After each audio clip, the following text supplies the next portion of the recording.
seen anything like that. No. Wide right. Little roller up along first. Behind the bag. It gets through Buckner. Here comes Knight, and the Mets win it. Oh, the band is out on the field. He's going to go into the end zone. He's going to the end zone. The Bears have won. The Bears have won. Oh, my God. You believe in miracles? Yes. It's the Davey Mac Sports Program, where we talk the sports and other stuff like dogs. People may not know it, but I'm a dog lover, and I train my pups well.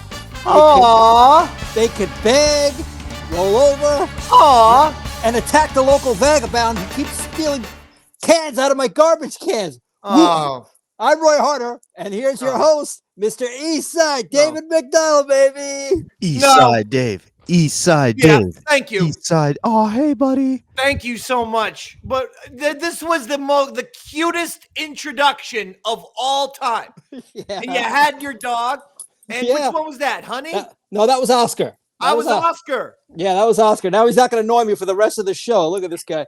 I love Oscar. I love Honey, too. I love both your dogs. Why I was upset is it was so goddamn cute.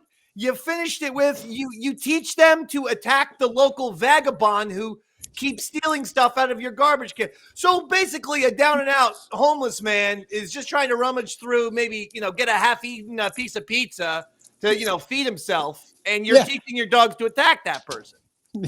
Hey, it's my garbage. It was me, Dave. It's my garbage, he says. He's me. So provincial. It's me, Dave. That's who he's training the dogs to attack. I'm literally sitting on Roy's old chair looking at his old monitor. I'm the one who takes his garbage. I wouldn't doubt that. I wouldn't doubt that Roy is getting his dogs to attack Robert. He's training them. But the point is, you got to relax with your property. You have this old fucking medieval English feudal king thing where your fucking castle is, god damn it, no one better fucking lay one toe on Roy Harder's property without an invitation. That's right, buddy. That's right. Yeah. I don't think that's a great, necessarily a positive thing. You're bragging about that. I mean, I get it. Man's home is his castle. Yeah, but yours is more like the, Branch Davidian castle. I feel like we have a David Koresh situation soon. Next time Robert and I go over there, I feel like the fucking ATF and FBI is going to swarm in on us. That's what I'm worried about. And by the way, live Davey Mac Sports Program. Hello, everybody. It's Davey Mac here. It's Roy Harder there. It's Bobby Tamburo over there. Doing it via the remote because we just can't catch a break with these fucking blizzards. We just can't catch a break, but that's okay. We're dedicated to doing a fucking show and not just doing a show, doing the best goddamn sports podcast in the United States of America, as rewarded by the iTunes editorial team, calling us the #1 independent sports show in the United States of America. Factoid! So we call ourselves the award-winning Davey Mac Sports Program because of it, and we're excited, and we'll be hopefully seeing you at the dojo next week. But listen, we got the blizzards, we got the illness. Roy had some fucking bout with the AIDS a few weeks ago, and yet we're still dedicated and motivated to giving you a show week in and week out. I think we should get credit. I know you people think we should get credit, but I'm just saying. Other motherfuckers, they take the day off. They do this, they do that. We've been battling sickness and blizzards for 3 weeks, and we're 3 for 3, including today, these last 3 weeks. I want that on the record. Thank you. I'm very proud. And last week, we had battled mental illness as we had Bobo and that other Rob Kramer guy on the show. Yeah. Last week, we were at the dojo. If you missed it, Bobo and Kramer, his Bobo's co-host, they co-host the show Best Seats in the House. And for years, I had been telling them to fucking, use their initials and do it BSIF. BSIF, yeah. And guess what, Robert? I didn't even send it to you because it was so bad. The BSIF show took me up on it. They did a Photoshop of Bobo and the kid. I was like, I have to call up Kramer myself. I have to put them in touch with a proper Photoshop artist. This one, basically, like their heads almost look like they were like squares, like cut out of a magazine, like cut out of like Time magazine and posted on top of them. Like the Photoshop, we got to really concentrate. Maybe send this out to AI. Artificial intelligence can do shit. I want to see Bobo as a Sith. I want to see Kramer as a proper Sith. But I have a different poster in mind, so I didn't even show you what the beast. You could, but if Best Seats in the House podcast Twitter has their B-Sith picture. I gotta follow them. You know how you have all these great designs. You have probably more graphics than any other podcast, with maybe the exception of Morning. All of yours are professional, and then it draws people here, and the product backs it up. Do you feel that B-Sith would also do the same, or perhaps is the level of Photoshop what they've got, the product they're delivering? That's a good call. It at least is accurate advertising. It's accurate promotion. You're going to get here's a shitty fucking Photoshop goddamn awful Star Wars fight. Here's Bobo shittily looking like Darth Vader. Yeah, the podcast is pretty much going to sound like this as well. It's going to sound what it looks like to you with the fucking Photoshop. It's going to sound like audio-wise. Okay, that's fair. You know what? I take back what I said. But we love those guys. And actually, Bo and Kramer did a great job last week. I said you guys got to come back on again. Absolutely. So I can put you guys head-to-head and fucking, either make you guys the greatest feuding partners ever or just split B-Sith up. Because let's be honest, at this point, DMSP, Davey Mac Sports Program, the show that you're listening to right now, our only rival is B-Sith. Oh, shit. Pat McAfee has been exposed as the phony that he is.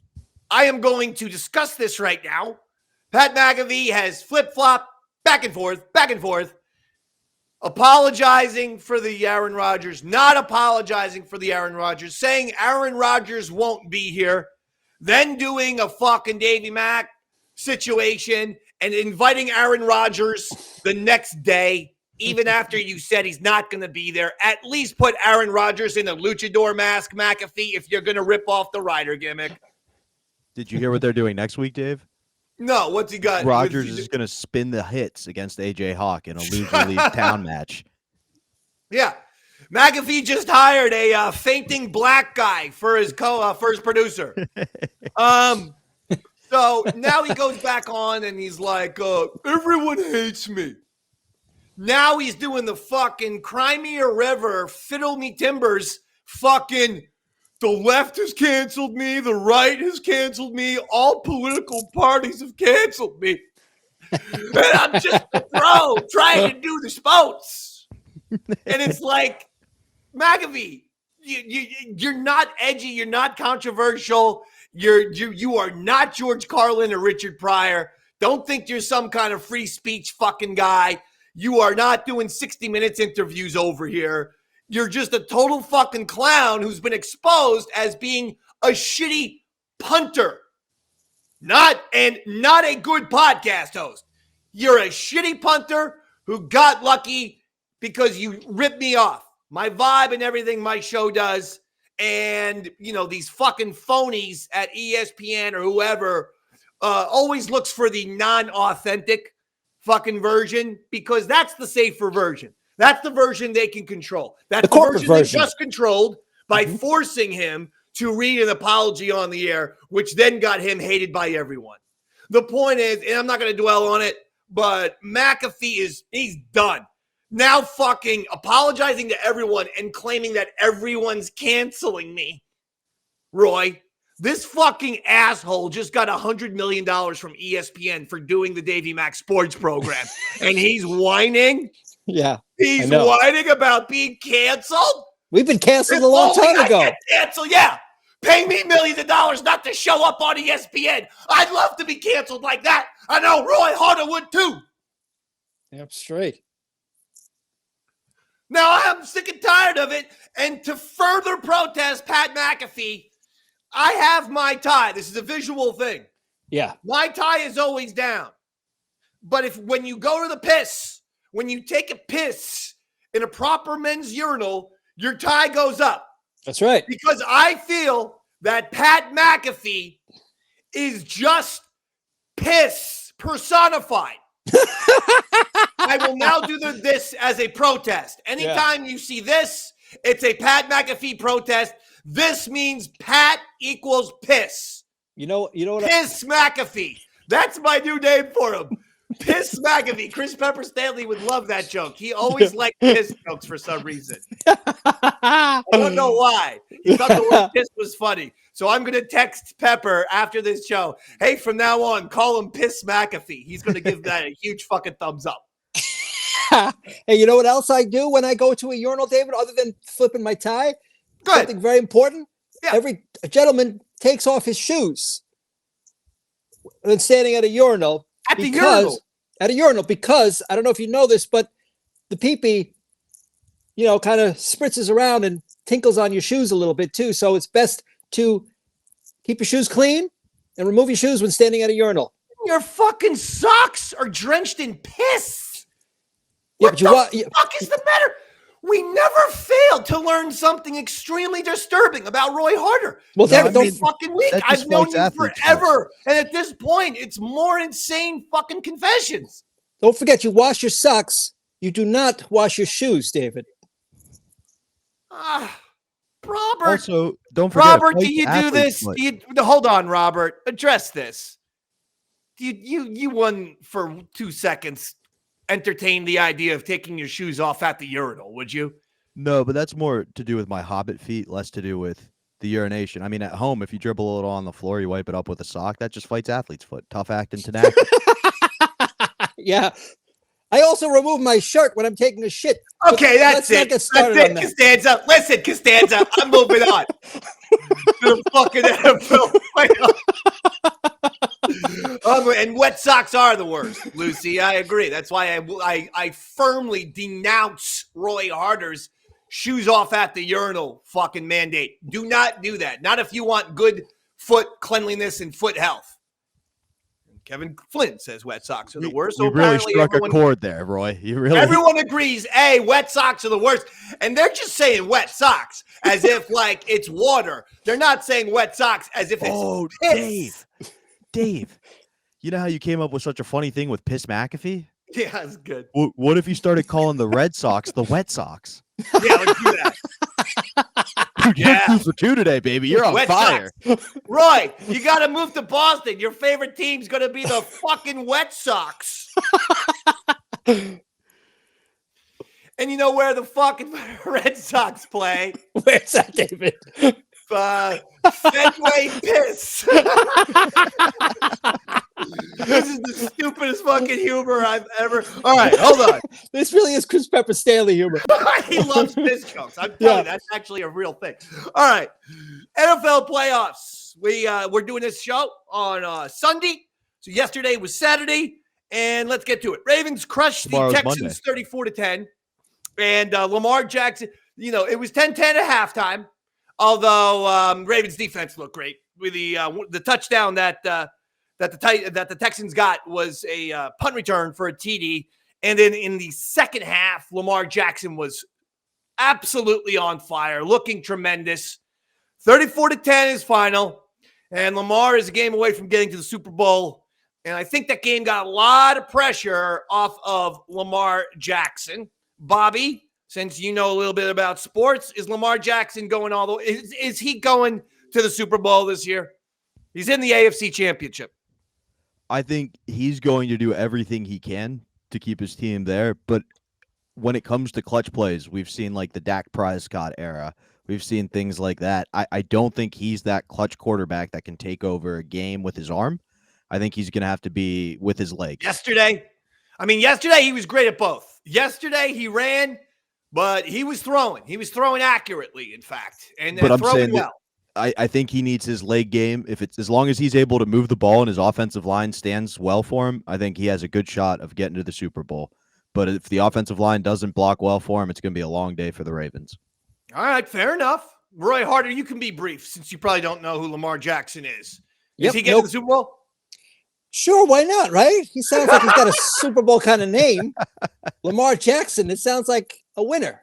Yeah, I think he's a winner. I think he's good. And the reason why I think he's a winner is, Robert, unlike Dak Prescott, who they say becomes a turtle in these fucking clutch situations, he just buries himself in his shell, hides in big moments. They say Lamar Jackson gave a huge halftime speech, 10-10, calling everyone, including himself, out, saying, what the fuck?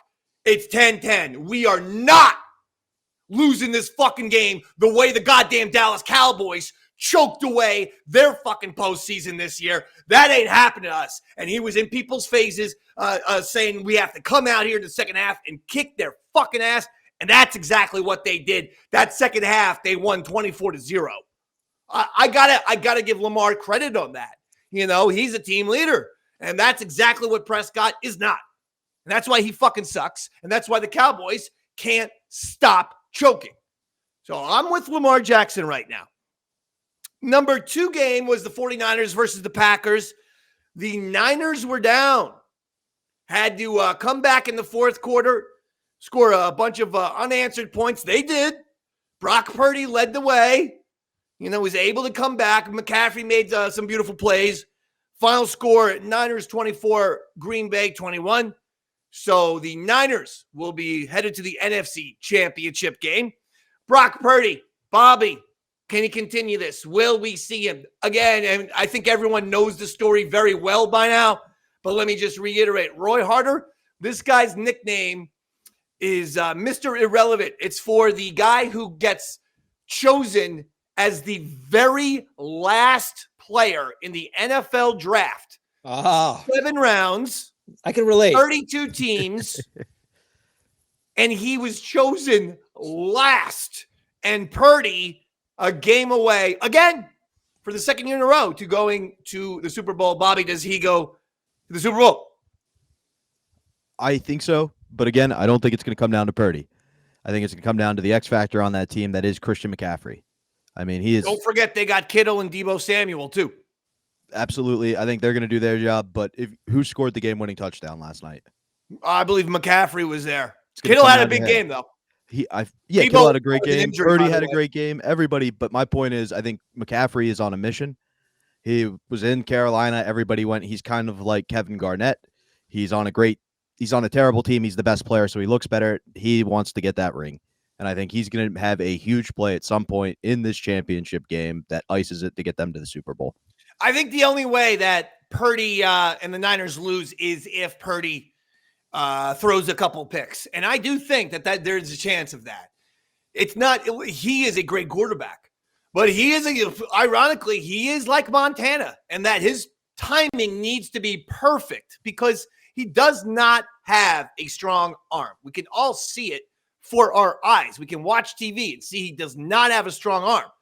But so far in his 2 years, his timing is perfect or damn near perfect. So if he can continue this run and show that his timing is just absolutely perfect, he can win. But we'll see. So that's going to bring the 2 games. What's that? They gave Green Bay a chance to win that game last night. Oh, they did. And Packers had a chance. Better team, better quarterback is getting that ball in field goal range, I think. I'm not saying the kicker's going to make the one he missed, but it was a lot easier going against them. No question. Yeah. And don't forget, the Packer kicker did miss a kick that would have put him up 7. Instead, they lost the game. Hey, so today we got Bucks at Lions. We're talking about the Tampa Bay Buccaneers. Baker Mayfield. Can you fucking believe that? Fucking beating the Philadelphia Eagles. The goddamn train truly went off the tracks. We called it. I called it. I had, no, I didn't. I think I had the Eagles.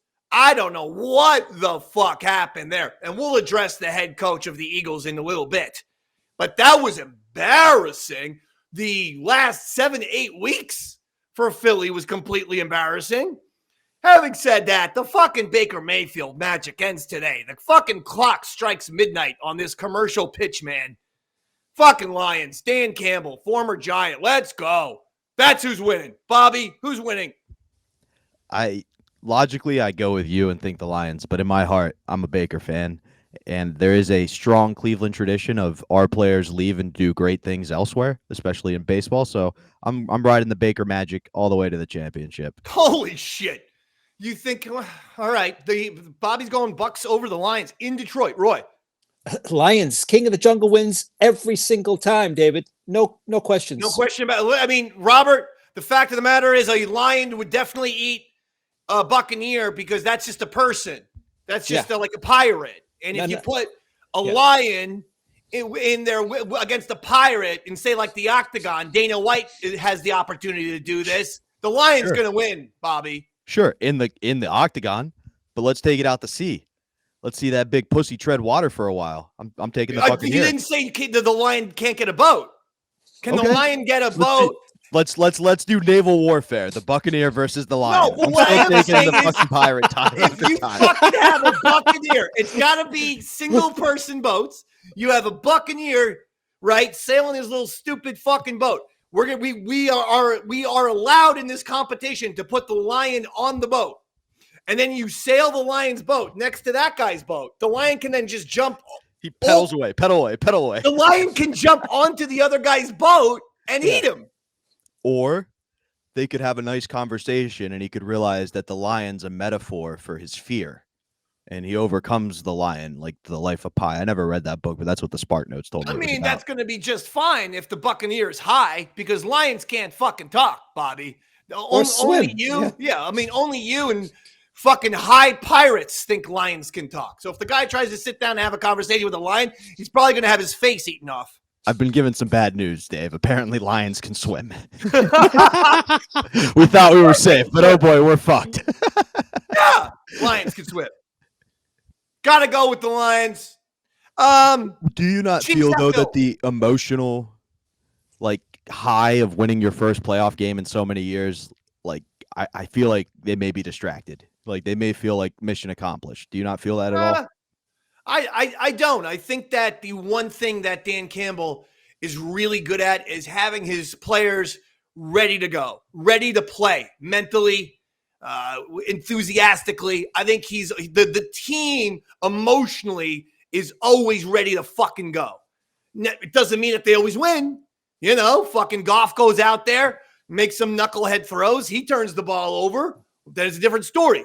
But that ain't on Dan Campbell, the head coach. That's on Goff. I think Dan Campbell always gets his players very much ready to play. Fair okay? Well, I'm going Lions. Now, final game. And my God, this is going to be fantastic. The main event.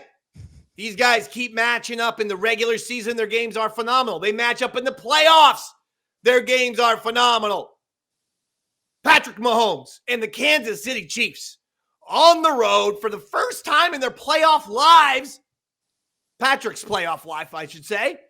Going into Buffalo where they're going to play Josh Allen and the Bills. Mahomes versus Allen. Chiefs versus Bills. Oh, this is a game. Are you ready for some football? A Monday night party. All right. Robert, who do you like? I would love to just say the Bills. I would love to think it's the Bills' year, but I think the Chiefs are just a better coached, better disciplined, better team. They haven't shown it as much this year, but these guys tend to turn it on during the playoffs. It's not like Miami going up to Buffalo. These guys play in the cold all the time.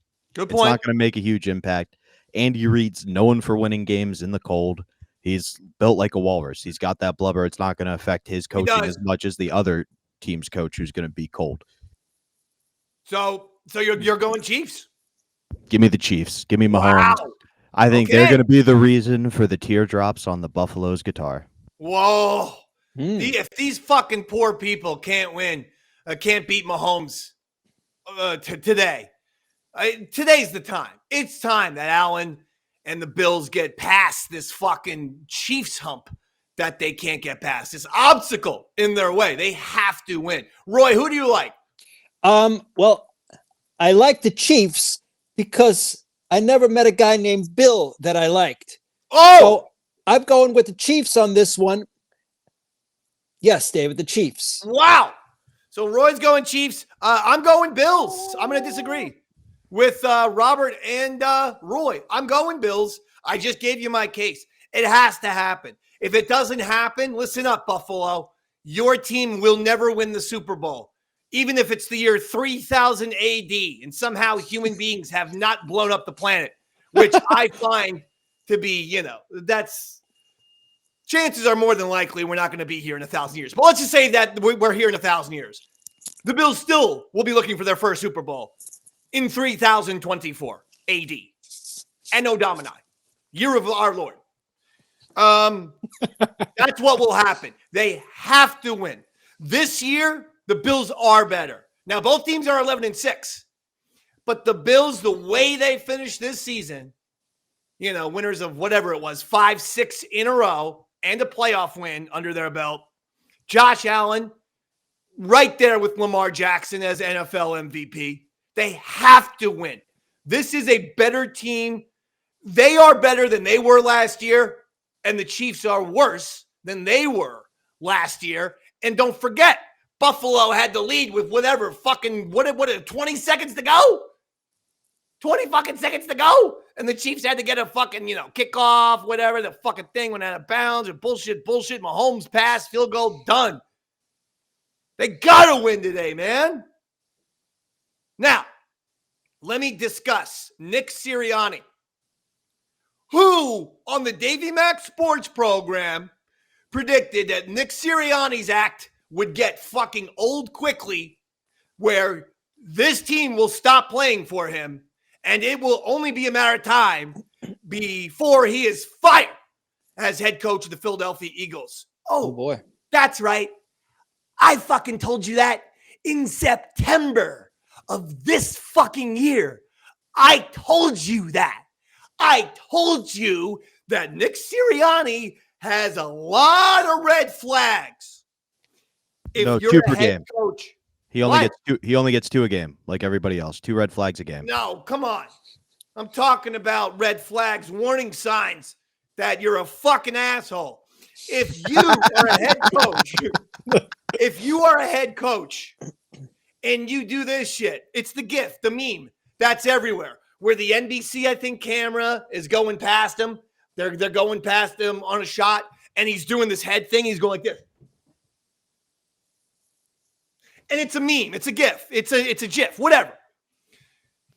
That face was the face of an asshole, of a smug, arrogant fucking asshole. Yeah. Warning sign number 1, because I can't use the fucking term red flags anymore because of goddamn Tambura. I'm just saying, you only get 2 a game, and if you get them both right, you get a third. Warning sign number 2, Roy. Yeah. During the Super Bowl last year, there is a shot of Nick Sirianni and his quarterback, Jalen Hurts. Sirianni is looking off to what people said was the Chiefs' sideline and going this. We couldn't see it on camera, but it appeared that Nick Sirianni, the head coach during the Super Bowl, was looking at the sidelines and possibly giving the finger. The quarterback, Jalen Hurts, who's only like 25 or something, had to tell his coach, put your arm down. Act classy. Don't be doing this shit in the Super Bowl. It's readily available for all to see. Right there on the internet. Go to the Twitter and go type in Sirianni Hurts Super Bowl gesture. And you don't have to do it, Bobby. I'm saying it's everybody. You folks, you got to do some research once in a while. You expect us to do all the work? We do all this show prep. It's time you fucking heard somebody. You did some show prep. But I don't want you to find it, Bobby, because most people know what I'm saying because they've become GIFs. They've become memes. The point is, the reason why is because head coaches don't act like that. You don't see Bill Belichick fucking flashing the bird at fucking Rex Ryan or whatever that shit. Brett Favre got in trouble for flashing his bird. And anytime that happens in the pros, we ain't talking college. We talking pros. That shit is some fucking high school at best. Rah-rah SEC college shit. That shit don't fly in the pros. The grown men, 33 years old, think you are a dork. Because most of these guys have played on multiple teams anyway. So if you're thinking that, like, you know, the fucking, like, some guy who just joined the Eagles midway through the season is like, yeah, coach, give the Chiefs the fucking finger. They're not. They're like, oh, shit, this is embarrassing. What if I play for the Chiefs next year? Like they're looking to hire me. Like, I'm the fucking guy on the sidelines with the dick-headed coach who flips the bird. It's Low fucking class. ridiculous. And I called it on this fucking show. I call everything. It's time you started treating me seriously and referring to me as something that others call me, the sports Master. Not Nostradamus. You have to sing it. Master. You're the one that we bet after. Thank you. All All right, I'll take a stinger any kind I want. I mean, any kind you can give me. Keyboard, vocals, these fucking blizzards. You don't know. It might fucking blizzard till the end of time. That's true. We might have to do these again. And we're going to need a triangle or some kind of fucking special effect. Now, so I can't believe that Sirianni is actually still the coach. I really can't. I'm shocked that he hasn't been fired yet, but from what I've been reading, Jeffrey Lurie, the Eagles owner, excuse me. By the way, I dog sat 2 dogs yesterday. Oh, So I yeah. didn't get a lot of sleep because one of the dogs was a little scary. It's Enzo's brother. What, I had to say. the dogs were keeping you awake? What do you mean, David? What happened? Because the one dog it was the first time. So I dog sit my kid's dog, and they got another dog. Oh, nice. A little companion. So the one dog, Enzo, loves me. And so much so that I've been told by my children, I'm Enzo's number one. I am Enzo, the dog's Ichiman. I can vouch for that. I've seen the dog's interaction with that family. It loves you more than the rest of them. And because I'm a dog person, always have been. I've said this before. I'm St. Francis with dogs. There's never been one dog who hasn't immediately jumped into my lap and started kissing me because they can feel Davey Mack, the dog man, is here. I'm The St. fucking Francis dog with a haircut. I'm like the Obi-Wan Kenobi of dogs. I'm a friendly, kindly old wizard with dogs. They see me as Obi-Wan. So Enzo's been coming over for several months, and we have a great time. This is when Sonny came over, Roy. And Sonny is Enzo's only 1.5 years. Sonny is 6 months. So he's still a puppy. Oh, so he's pissing and shitting all over the place still. It was more that he's got a good, girthy, fucking bark. Like yeah. I think that was going to be bark. Like one of those deals? Yeah. Well, but he was doing that on the hour, every hour, like it was a fucking cuckoo clock. I couldn't believe it. So at 2 a.m, 3 a.m, 4 a.m, I get the fucking dog clock going off in my ear. Oh, boy. I didn't get great sleep. And yet, here I am still the fucking professional that I am. I mean, do I get any credit at all? Ever? Yeah. You may have to put him down, David. I'm going to put him down. No. Davey Mack don't put dogs down. You have to threaten. You have to threaten to put him down. Otherwise, they'll continue barking. I gave him a no, but what I'm going to do is invest in a soda can, pour out the soda, put in pennies. So then I have to invest in pennies, by the way. So actually, I have to invest in money. Yeah, I have to invest into $1. Precious metals. I pour those pennies into the soda can, and then you shake with a shake and a loud no. Eye contact and no. That works, actually. Yeah. That's an option. What I like to do in a situation like that is I have a buddy who has a giant pit bull that has an even girthier, louder bark, and then you just bring Lucy over, and then whenever Sonny barks and gives his thing, Lucy goes, "Arf!" And then Sonny gets in line real quick. That is, and the good thing is these two guys are kind of rivals. Enzo, shorter than Sonny, smaller, shorter, even though he's a 1.5 years, and Sonny's only 6 months. That doesn't matter, Dave. I've learned it's not the size of the dog in the fight. It's the size of the fight in the dog. Oh, keep telling yourself that, shrimp. But No, I'm just kidding because honestly, Enzo is heavier, more muscular, and I wanted to have a little competition between the two dogs, between Enzo and Sonny. So even though Sonny's got 3 inches, like a Michael Vick type of competition. What are we talking about? Some real life Pokemon. Ironically, Roy, it was similar to Michael Vick, but much more humane in that I have a little dog football. And the dogs fucking love it because it's so gratifying for them to chew on and shit. And Enzo and I know how to play catch and do the thing. But this was the first time for Sonny. Sonny caught on finally because he kept noticing, like at first he thought it was just whoever races to the ball, but then he kept noticing Enzo coming back, right? So once we got into the thing, I got to see a little National Geographic study. Who wins in the animal world, height or weight? And I have the answer. Weight. Enzo bullied the fuck out of Sonny, even though, again, you're looking at fucking a tall-ass dog. The way I'm thinking, it was like Charles Barkley pushing around, Manute Bol. Because even though Manute Bol is, 8 feet fucking tall, he weighed like 7 pounds. And Barkley just like, fuck off. And that's what I just saw. Weight is always better and more important than height, than size. Because Sonny, like I said, is bigger, and Enzo kicked his ass in football. Kicked his fucking ass in football. Enzo won this fucking game today, like 42-3, bro. Now, did you call penalties?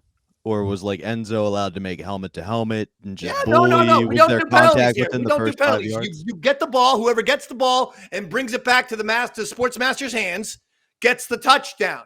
The reason why I'm giving Sonny a field goal is the one fucking time he managed to get the ball and not have it ripped out of his mouth by Enzo, who was doing that too.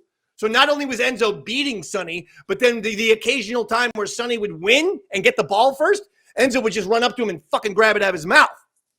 Wow. So the only time, the reason why I'm giving Sonny the field goal is because the one time he got it, he did get the ball, but he dropped it like 3 feet away from me. I need the ball in my hand. Yeah. That's how he gets the field goal. It's rugby rules. It's where he puts it in the end zone that matters. He gets a certain amount of points. Yeah. So if you can't get into the hand is the end zone. That's how you get the touchdown. Sonny drops it fucking 3 feet in front of me. I'm sitting Indian style on the goddamn floor. That's a problem. That's only worth 3, Sonny. That's a field goal, motherfucker. But I love Sonny. I love Enzo. Maybe, Roy, we can have some kind of dog match where you get your 2 dogs and I'll get my 2 dogs. We'll have a fucking full-on war. You don't want that. Yeah, you don't want that much. Trust me, buddy. I've never seen better behaved dogs than Roy's dogs. Yeah. Okay? The Germans don't do much well, but fucking training dogs is one of them. I See how well behaved Oscar was? He's not allowed in that room. He sits and usually waits outside until somebody invites him in. Yeah, literally it sits right outside my door and just looks in the window. Roy's got a very professional tag team like the Hart Foundation, Bret Hart and Jim the Anvil, whereas I'm more like the Hardy Boys. My guys will climb up ladders and do a flip. They might land on their head and paralyze themselves, but then again, they might actually land the spot and get the win. Yeah. Roy's dogs are going to come out running a read option against your boys. It's going to be if the big dog goes, that keeps it. If not, you're in trouble, Dave. Now, the other coach I can't believe didn't get fired is Mike McCarthy. Are you fucking kidding? The Dallas Cowboys, home field advantage. Another time where they win at least 12 games. They win the division in Dallas. And they go out and they fucking lose to the aforementioned Packers?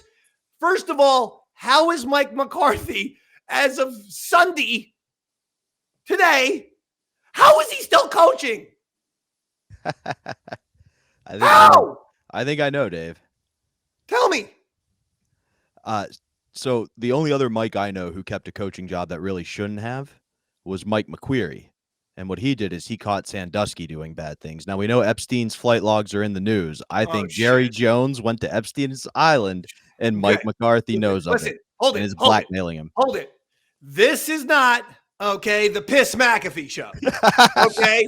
Well, where's your thought? Unlike Piss McAfee, I have the ability to think and respond, okay? And I am going to shut down your conspiracy theory right now, Bobby Rogers. Fair enough. Right now. Because our ass is trying to get on ESPN. No, that would never happen. But in all honesty, We're more Jerry Fox Jones, Sports. for real, Jerry Jones, okay? I want this to be known. Jerry, you've lost it. You used to have it. You no longer have it.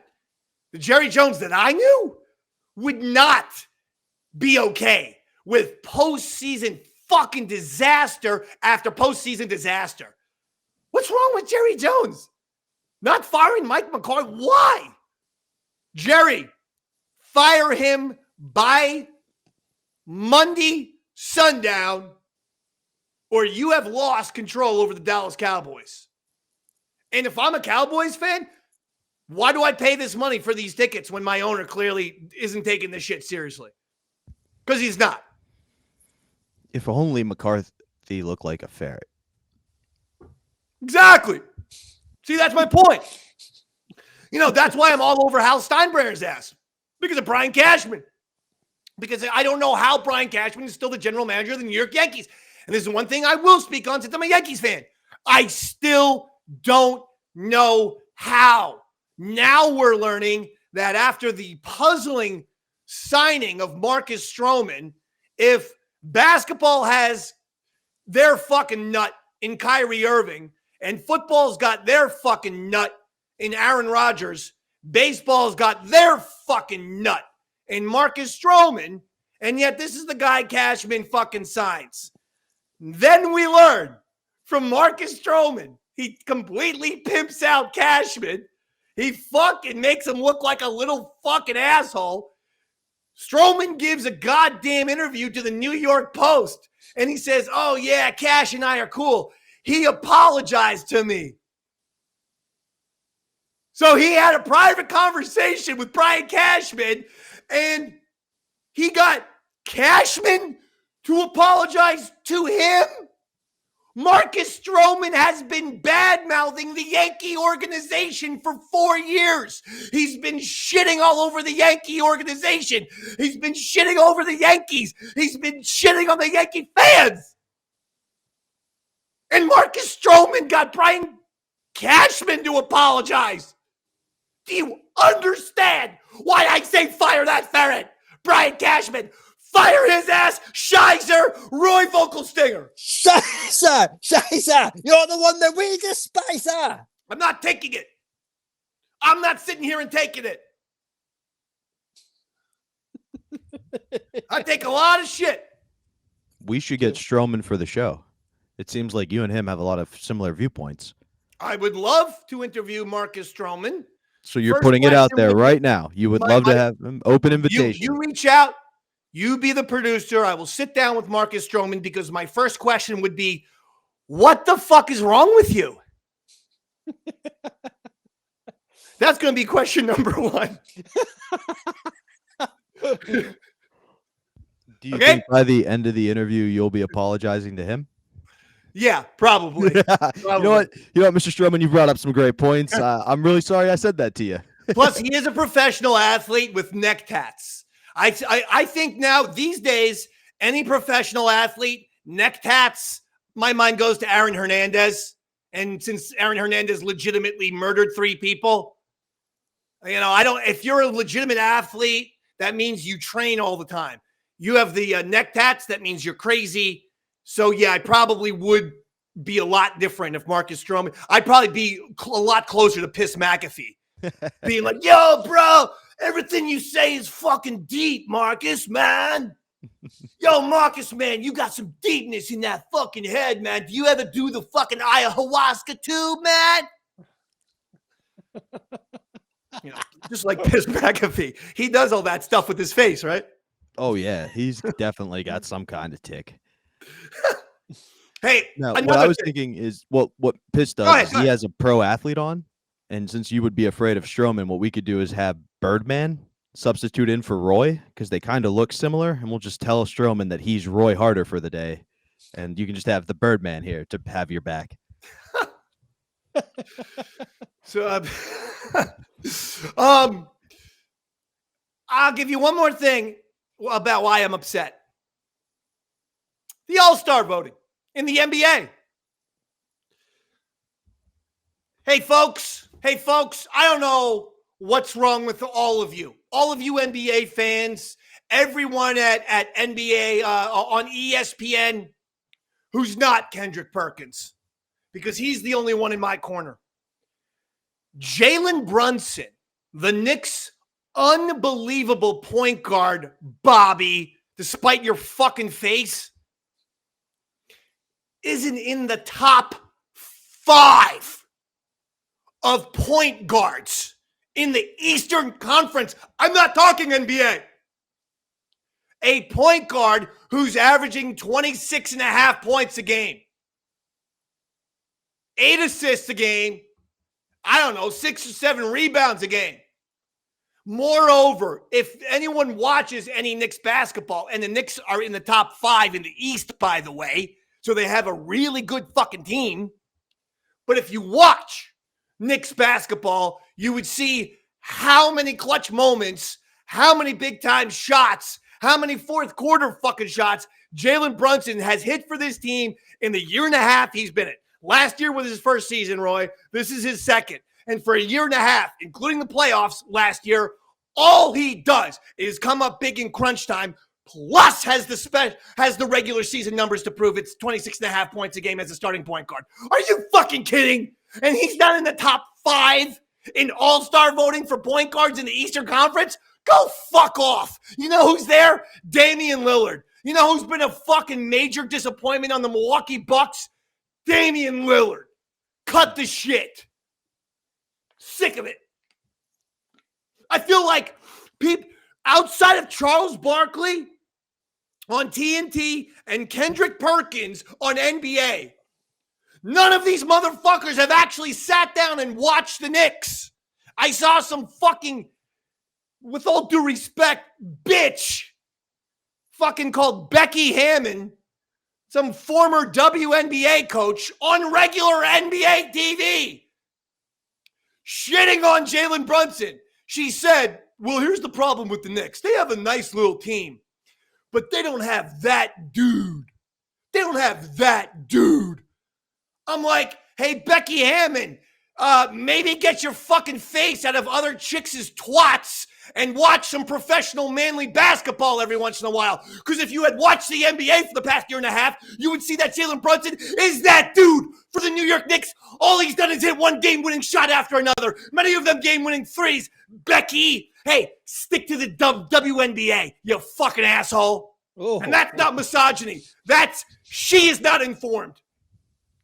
She is on that show for whatever fucking reason, but she is not informed. Don't put people on NBA television who clearly aren't watching the Knicks. And by the way, it's not like New York is a small market. It's the #1 media market in the United States of America, if not the world. Stupids. And the team is good. It's not my fault that the fucking national media has gone to sleep on the Knicks. But they have. It's a good team. And Jalen Brunson is a fucking phenomenal point guard. How about this? He's the best point guard in the East. Yeah, I watch NBA. See, the problem with ESPN and WFAN, Fox Sports, and the rest of them, they don't watch the games. They regurgitate talking points from other shows or their networks. That's why our show, the Davey Mac Sports Program, is always the most authentic sports show, because I don't get my opinions from fucking SportsCenter, because they're fucking brain dead too. So obviously this Becky Hammond hasn't watched a second of Knicks basketball this year. Otherwise she wouldn't be fucking putting down Jalen Brunson like that. She's like the Roy Harder of the NBA. Exactly. You at least are musical. I didn't even see Becky Hammond take a fucking kazoo out. No, I was having a very pleasant show and a pleasant episode, and now I'm sweating. I kind of want to spin you here, Dave, because I think this might be the best thing for the Knicks. And I'm sweating. She's got me so aggravated. Do you remember when Steph Curry went from being a star to a superstar? When he scored 50 in Madison Square Garden against the Knicks, that's when he had a coming out party. The game was on TNT. He scores 50 when he's a young player, and everyone's like, "Oh shit, who the fuck?" That's one thing. I think the real moment though was the year he did not. He got snubbed from the All-Star voting. Fair enough. He didn't get in. He had a great showing in the 3-point contest, and it really put that chip on his shoulder. And he 100%. Went out there and sent a message. However, that's going to happen. However, Jalen Brunson was already snubbed last season. He was as good last season. This year he's even better, but last season he was averaging 25 points a game, and I was on this fucking show saying Jalen Brunson might be the best point guard in the East. Then he leads the Knicks to the Eastern Conference semifinals for the first time in forever. The Knicks were in the Eastern Conference semifinals. Well, I think for the first time in forever. I think you just answered what the problem is. Is that he already got snubbed last year. This was supposed to be the year he made it. Last year was the snub. I mean, he was a rookie last year. You know what? In protest, I'm doing the Piss McAfee treatment. Until Jalen Brunson gets put on the All-Star team, this tie stays up there. I'm taking my shoes off, David. Fucking think of it. Becky Hammond took her shoes off in the fucking bathroom, says Lucy Moody. Because she's a fucking dirty-ass bitch who doesn't know shit about the NBA. She might know a little bit about the WNBA or college basketball. Who gives a fuck? You're talking about men. We don't care about Becky Hammond's stupid fucking opinion. She's never worked in the NBA in her entire life. Why am I listening to Becky Hammond, who doesn't watch New York Knicks basketball? That's apparent that the mainstream media does not actually know what's going on in New York with this Knickerbocker team. They don't. Because if they really had a clue, they'd see that this is the last 2 to 3 years. This has been a good, fun team to root for. I'm not saying this team is on the level of the fucking Celtics, the goddamn Bucks, or the Sixers in the East.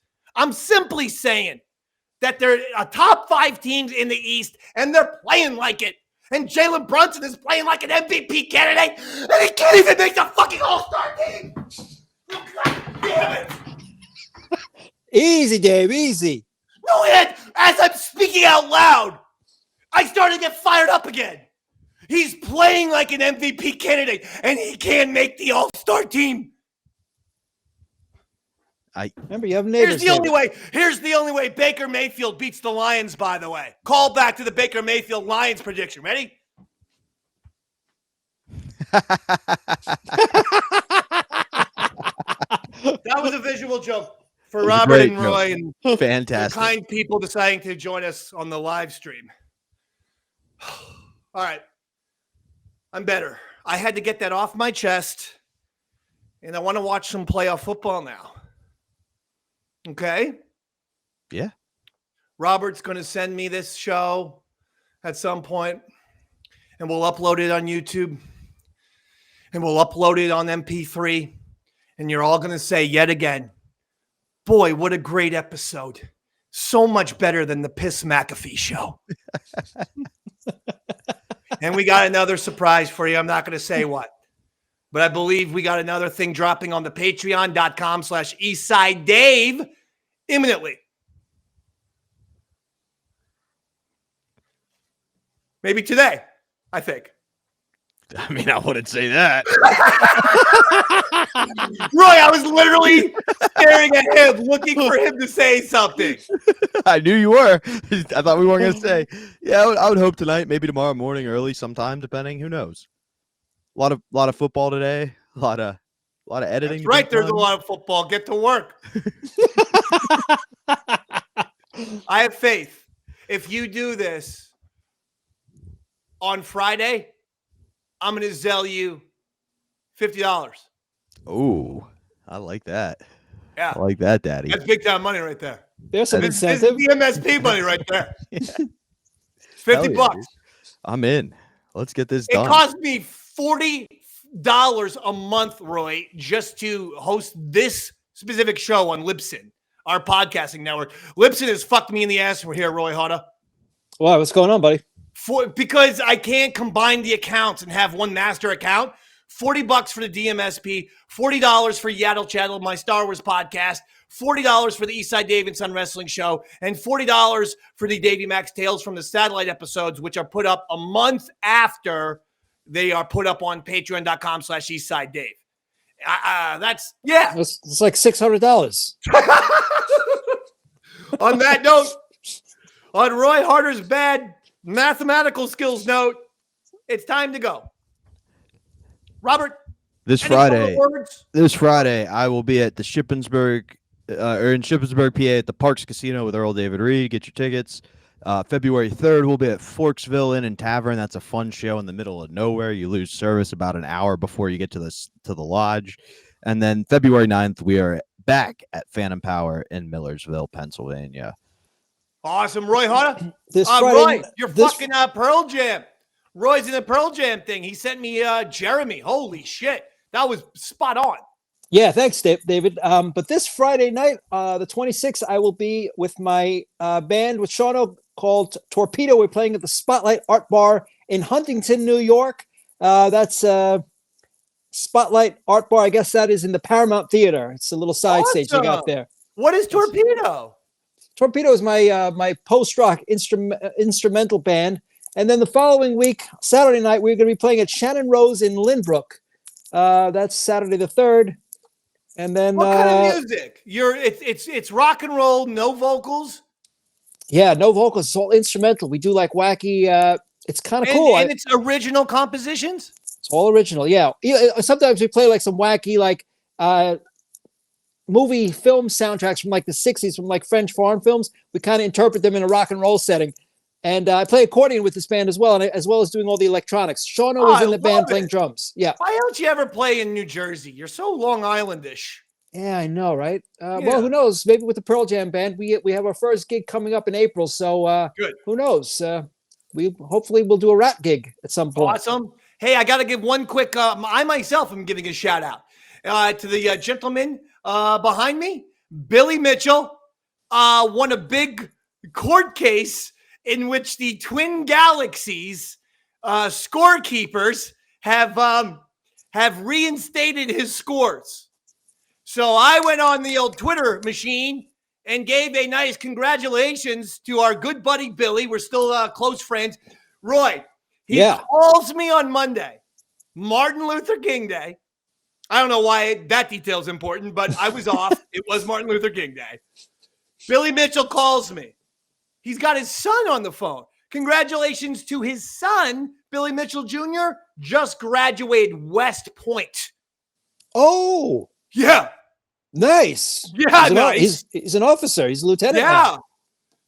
But Billy then does such a typical Billy thing. He goes, Davey Mac, you're my good buddy. I'm calling you on this wonderful sacred day. Martin Luther King, two whiteys talking to each other. He goes, I'm calling you on this sacred day to let you know, pay attention to the social media tomorrow. Big announcement. And I go, awesome. I go, what is it? Because they figured he's calling me, right? He's going to trust me with the information because we are friends and we actually talk off the air. He goes, you'll find out tomorrow. You go, Billy, do you want to tell me, though, what the information is so I can be prepared? I will have some shit ready to go, maybe some audio. Like I'll have like a Billy Mitchell interview that we did on one of our shows. Yeah. So like, what's the information? He's like, you'll find out tomorrow. I'm like, what was the point of this phone call? Yeah, but I am exactly like everyone else on Twitter, except I'm hearing your voice. And it's nice. But what was the point of this? So Tuesday pops up and he gives us Twin Galaxies, has reinstated all of his scores. So I put a big congratulations and I got some fucking shit talker. From the video game nerds? And I'm not going to lie. I was fucking drinking. Yeah. I was day drinking. Uh-oh. Robert knows. He called me up, Roy, to come over. I go, bro, been day drinking since 11 a.m. You want to come over? You can come over. I sure as fuck ain't going to, whatever fucking comedy club you're in New Jersey because I can barely see. Oh, even before that, Dave, the text was, hey, I'm in your neck of the woods. Don't worry. It's a charity gig. You don't have to feel guilty about not coming. He anticipated my denial. But the point is, so I go on to fucking Twitter, and then this fucking creep, he goes, here it is. I'm going to find it here, Roy. I'm going to find it for you. Okay, Roy? Yeah, Roy, yeah. stretch. Stretch, Roy. Good. Good, buddy. Okay, here he is. Yeah. Sometimes this guy's name is Ants in My Eyes Jones. I don't know. I like him already. Is at Gavin AFS. At Gavin AFS on Twitter. He goes, sometimes the villain wins. Billy will always be a cheater, a bully, and a whiner. Sadly, all three types of people tend to be rewarded. This sounds like the biggest fucking loser on the planet Earth. No, bullies don't get rewarded. No, they don't. No, whiners don't get rewarded. And no, cheaters don't get rewarded.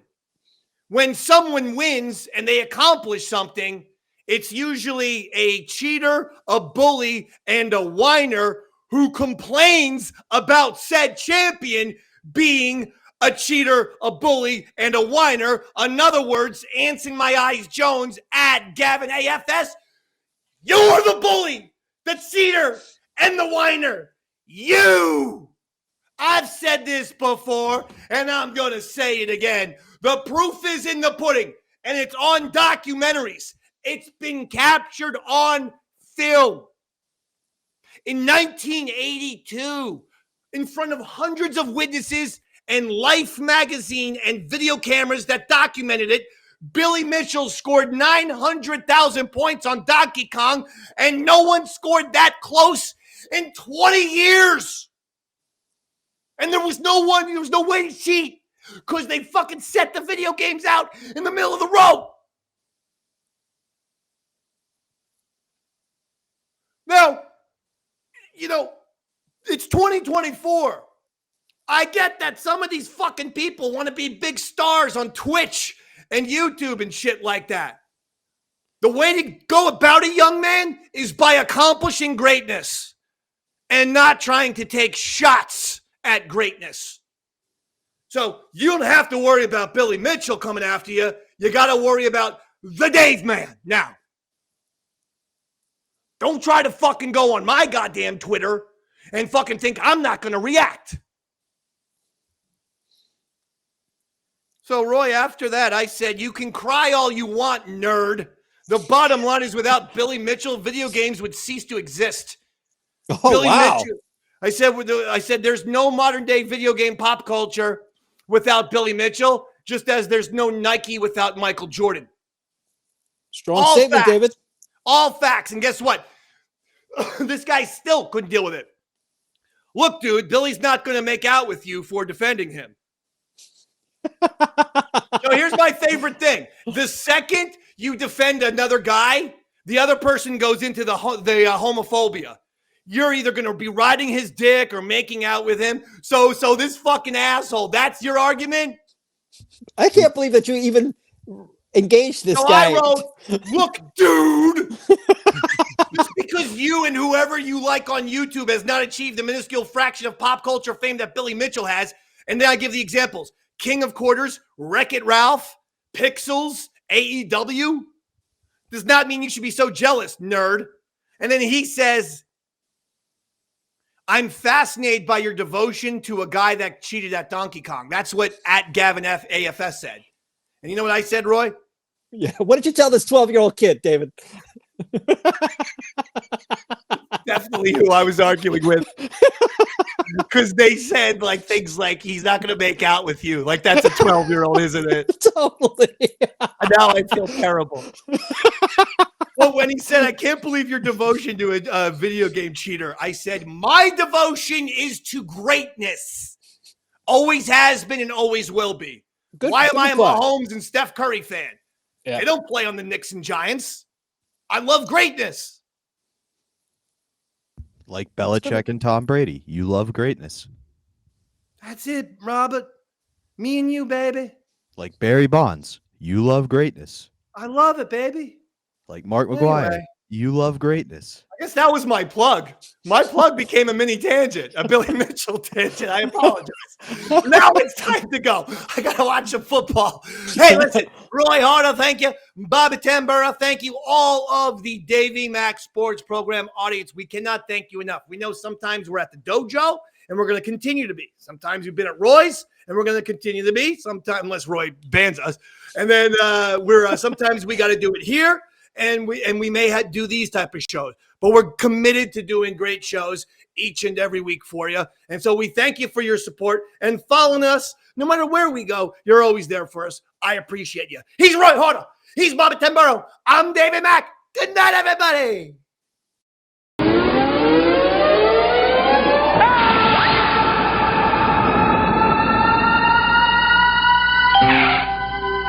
Ah!